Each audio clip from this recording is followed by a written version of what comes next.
A very good evening friends. मैंने आपको last lecture में आपको constitutional bodies and non constitutional bodies पढ़ाया था, उन दोनों में फर्क। अब हम कॉन्स्टिट्यूशनल बॉडीज में जो जो आपने पीडीएफ में देखे होंगे, अब वो सारे हम उनको इंडिविजुअली पढ़ेंगे। ठीक है, क्योंकि उसमें बहुत क्वेश्चंस आते हैं और आए भी हुए हैं। अब सबसे पहले हम पढ़ेंगे उसका नाम इलेक्शन कमीशन। ठीक है, अब आप ये ध्यान से सुन लीजिए इस वीडियो में। ठीक है, मोस्ट मेरी हर वीडियोस में से कम उस टॉपिक में से मैं कम से कम 10 क्वेश्चंस बना सकता हूं और आपको उसके क्वेश्चन दिखाऊंगा भी बना के। ठीक है, अगर वो 10 के 10 आप करके जाएंगे तो उसमें से एक या दो तो आपके उसमें लो एंट्रेंस के एग्जाम में आ ही जाएंगे, और आते ही है वही, मोस्टली उसमें से वही क्वेश्चन बनते हैं। पूरी वीडियो देखिए। ठीक है, अगर आप लो एलएलबी एंट्रेंस क्लासेस की तैयारी कर रहे हैं जरूर देखिए वीडियोस। अब हम पढ़ेंगे इलेक्शन कमीशन। अब सबसे पहला क्वेश्चन क्या बनता है, ये कौन सी बॉडी है? कॉन्स्टिट्यूशनल बॉडी है, नॉन कॉन्स्टिट्यूशनल बॉडी है? It is a constitutional body. क्यों कॉन्स्टिट्यूशनल बॉडी है? मैंने क्या बताया था, अगर आर्टिकल कॉन्स्टिट्यूशन में उस बॉडी के लिए पर्टिकुलर आर्टिकल में दिया होगा वो बॉडी का नाम, तो कॉन्स्टिट्यूशनल बॉडी है। तो ये आर्टिकल 324 में गिवन है। 2019 के दिल्ली डिस्ट्रिक्ट कोर्ट के जे के एग्जाम में क्वेश्चन आया था। सिंपल क्वेश्चन, काफी बच्चे गलत करके आए थे इसको। ठीक है, आर्टिकल 324 में गिवन है हमारे इलेक्शन कमीशन, और ये कॉन्स्टिट्यूशनल बॉडी है। 2 क्वेश्चन बन गए हमारे यहाँ पे। अब नेक्स्ट, अब ये करता कौन कौन से इलेक्शन ये करवाता है? कौन कौन से इलेक्शन करवाता है? ये करवाता है पार्लियामेंट के इलेक्शन, मतलब एमपी के। ठीक है, लोकसभा के और राज्यसभा के दोनों के इलेक्शन कराता है। ठीक है, लोकसभा और राज्यसभा। ठीक है, सारी स्टेट लेजिस्लेचर के, मतलब M L of all states. ठीक है, president election, vice president election. कौन कौन से इलेक्शन कराता है? इलेक्शन कमीशन, 2 इलेक्शन कमीशन होती है, एक होती है इलेक्शन कमीशन, दूसरी होती है स्टेट इलेक्शन कमीशन। तो हम अब इलेक्शन कमीशन बढ़ रहे हैं, नेशनल इलेक्शन कमीशन बढ़ रहे हैं। क्या क्या कराता है वो? पार्लियामेंट के इलेक्शन कराता है, एमपी के, लोकसभा राज्यसभा दोनों के। State legislature of all state, MLA के इलेक्शन, आपके स्टेट में एमएलए जो होते हैं वो भी इलेक्शन कमीशन कराता है। प्रेसिडेंट के इलेक्शन भी इलेक्शन कमीशन कराता है, और वाइस प्रेसिडेंट के इलेक्शन भी इलेक्शन कमीशन कराता है। और अब हम ये सोचेंगे पंचायत के कौन कराता है, और म्यूनिसिपैलिटी के कौन कराता है इलेक्शन? इन दोनों के स्टेट इलेक्शन कमीशन कराता है इलेक्शन। ठीक है, कई बार होता है कि कोई क्वेश्चन बन जाएगा कि पंचायत इसके ये सारे दे देगा। ठीक है, पार्लियामेंट, स्टेट, वाइस प्रेसिडेंट, और साथ में डाल देगा पंचायत। तो इस चारों में से किस में नहीं करवाता इलेक्शन कमीशन इलेक्शन? पंचायत में नहीं कराता। ठीक है, ये क्वेश्चन बन गया हमारा।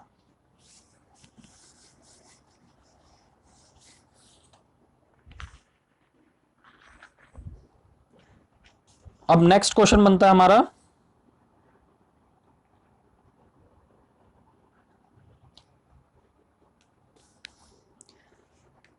अब चीफ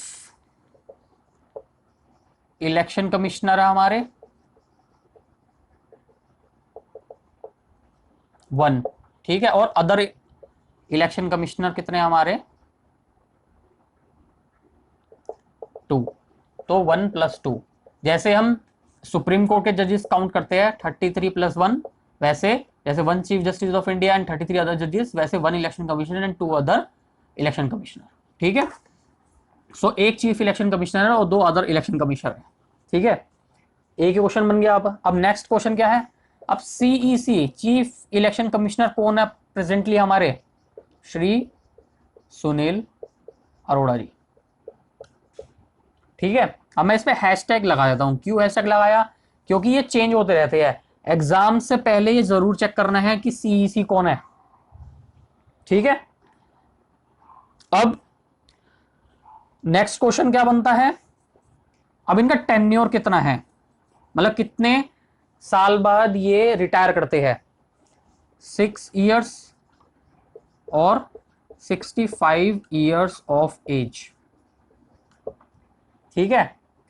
इसमें से जो भी पहले आ जाए, मान लीजिए 61 years के एज में लगे हैं वो, ठीक है, 65 years एज पहले आ गई, बट यहाँ पे 6 साल तो पूरे नहीं हुए उनके, बट 65 years ऑफ एज उनकी पूरी हो गई, तो 65 में वो रिटायर कर जाएंगे।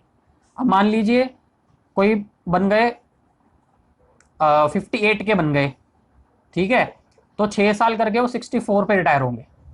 आगे समझिए, तो 6 years और 65 years एज पे वो रिटायर करेंगे। अब नेक्स्ट क्वेश्चन बनता है,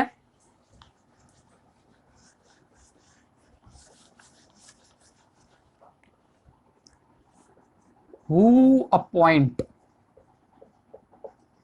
चीफ इलेक्शन कमिश्नर? कौन अपॉइंट करता है chief election commissioner? President appoint करते हैं चीफ इलेक्शन कमिश्नर को। एक क्वेश्चन ये बन गया आपका। ठीक है। अब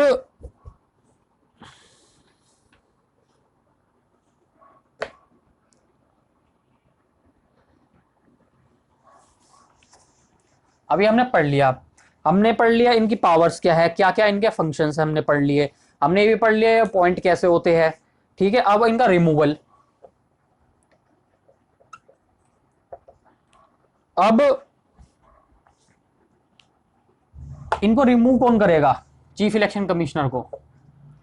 ये जैसे सुप्रीम कोर्ट के जज या CJI, chief justice of India जैसे रिमूव होते हैं, वैसे ही सीईसी रिमूव होंगे। मतलब लोकसभा एंड राज्यसभा में अलग अलग से रेजोल्यूशन पास होगा बाय स्पेशल मेजोरिटी। और ये जरूरी नहीं है कि कुछ किया नहीं सीईसी ने फिर भी उसको उनको रिमूव कर दिया। इनके भी कुछ वो होते हैं कि किसकी वजह से हो, क्या? Proved misbehaviour and incapacity. एक क्वेश्चन ये बन गया आपका। ग्राउंड ऑफ रिमूवल कौन से होते हैं? इनको कहते हैं ground of removal. Ground of removal कौन कौन से होते हैं सीईसी के लिए? प्रूव्ड मिसबिहेवियर एंड इनकैपेसिटी, जो हमारे सीजीआई के होते हैं, चीफ जस्टिस ऑफ इंडिया के भी यही होते हैं हमारे, वही हमारे चीफ इलेक्शन कमिश्नर के होते हैं। अगर ये प्रूव कर दिया तब रिमूव होंगे, वरना रिमूव नहीं हो सकते। अब मान लीजिए ये भी प्रूव कर दिया और स्पेशल मेजोरिटी रेजोल्यूशन भी पास कर दिया, ठीक है, तो फिर कौन रिमूव करेंगे? प्रेसिडेंट रिमूव करेंगे उसके बाद। ठीक है।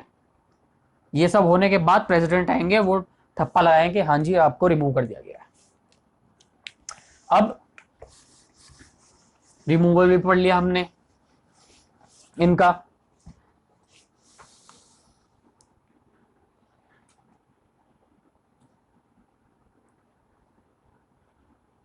ठीक है। अब इससे क्या पता चलता है कि प्रेसिडेंट डायरेक्ट उनको रिमूव नहीं कर सकते, कि CEC does not hold his office during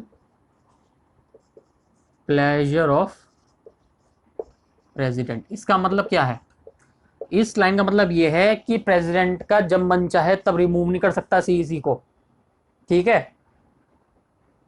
पूरा जैसे सीजेआई का पूरा प्रोसेस है, वैसे ही सीईसी का भी रिमूवल का प्रोसेस है। सो इस वीडियो में इतना ही है, इस टॉपिक में इतना ही है। सो मैं आपसे एक रिक्वेस्ट करना चाहूंगा कि काइंडली, अगर आपको ये वीडियोस पसंद आई, अगर आपको कुछ भी इससे बेनिफिशियल मिला है, तो काइंडली इसको सब्सक्राइब कीजिए, लाइक कीजिए एंड शेयर कीजिए अपने दोस्तों के साथ।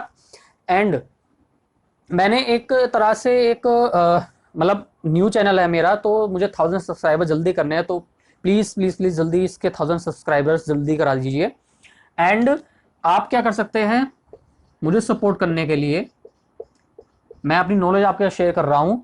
अगर मैंने क्या कर रखा है कि अगर आपके कैपेसिटी है पे करने की, तो आप इस नंबर पे मुझे यूपीआई के थ्रू पे कर सकते हैं एनी अमाउंट। आप 10 रुपए पे कर सकते हैं, 100 रुपए भी, 1000 रुपए भी, 50 रुपए भी, 500 रुपए, कोई भी अमाउंट आप मुझे पे कर सकते हैं। अगर आपकी कैपेसिटी नहीं है, काफी बच्चों के नहीं होती कैपेसिटी और उनको नॉलेज भी नहीं मिल पाती, सो वो फ्री ऑफ कॉस्ट पढ़ सकते हैं। बट अगर आपकी कैपेसिटी है तो काइंडली आप इस नंबर पे आप यूपीआई के थ्रू मुझे पे कर सकते हैं। That's all in this video. And next topic में मैं आपको पढ़ाऊंगा union public service commission. Thank you.